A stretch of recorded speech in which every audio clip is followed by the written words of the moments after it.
चौकशीला SIT समिती म्हणावी का महबूब समिती म्हणावं हे त्यांनी सुचवावं. काही नाही, त्यांनी जे समिती सुचवतील त्या समितीकडून चौकशी व्हावी अशी माननीय मुख्यमंत्री महोदयांना मी विनंती करतो. त्यांचं समाधान होईल, त्यांना पाहिजे तो अधिकारी चौकशीला द्या आणि त्यातून चौकशी होऊ द्या, सत्य बाहेर येऊ द्या.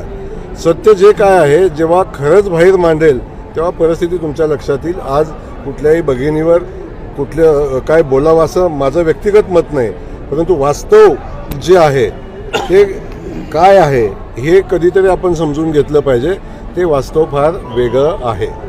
दिलीप माने आणि त्यामुळे घडलेली जी घटना आहे या घटनेचं वास्तव जेव्हा बाहेर येईल, किंबहुना जर पोलिसांना ते मांडायची परवानगी कोर्टानं दिली सार्वजनिक करायची तर सगळं पुढे येईल आणि त्यानंतर जे पुढे येईल ते सगळ्यांनी स्वीकारलं पाहिजे एवढंच सांगतो. कारण याचं सगळं रहस्य ज्या मोबाईलमध्ये आहे, म्हणजे पीडितेचा मोबाईल, हे दोन्ही आरोपीचा मोबाईल आणि अन्य काही मोबाईल, या सगळ्यामध्ये त्याचं जे रहस्य आहे ते सगळं रहस्य उलगडायचा विषय नाही आहेच, ऑलरेडी फक्त समोर मांडायचा विषय आहे. पण आपल्या देशाची संस्कृती आहे की आपण कुणाचा अनादर गेल्यानंतर किंवा जिवंत असताना आपण कुठल्या भगिनीचा अनादर करू नये.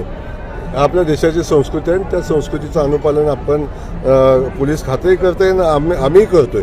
त्यामुळं माझं एवढंच म्हणणं आहे की ती वेळ येऊ देऊ नका आणि या संपदा ताईच्या आडून राजकीय पोळ्या भाजण्याचं काम आपण करू नका. ही माझी मनापासूनची भावना आहे. त्या ताईला न्याय मिळाला पाहिजे का मिळाला पाहिजे. जर तुम्हाला शंका असेल की सातारच्या SP बद्दल, तपासी अधिकाऱ्याबद्दल, तपासी अधिकाऱ्याचं नाव तुम्ही सुचवा, त्याला तपास करू द्या. त्याचा तपासाचा रिपोर्ट आल्यावर तरी मान्य करणार आहे का याचंही एकदा तुम्ही स्पष्टीकरण द्या. नाहीतर उगाचच कुठलाही विषय कुठेही जोडायचा आणि कुठल्याही विषयाला कुठेही जोडून राजकारण करायचं, एवढंच काम आता चाललं आहे. तर मला अधिकच्या विषयी न बोलता मी एवढंच सांगेन की तपास पारदर्शीपणे झाला पाहिजे.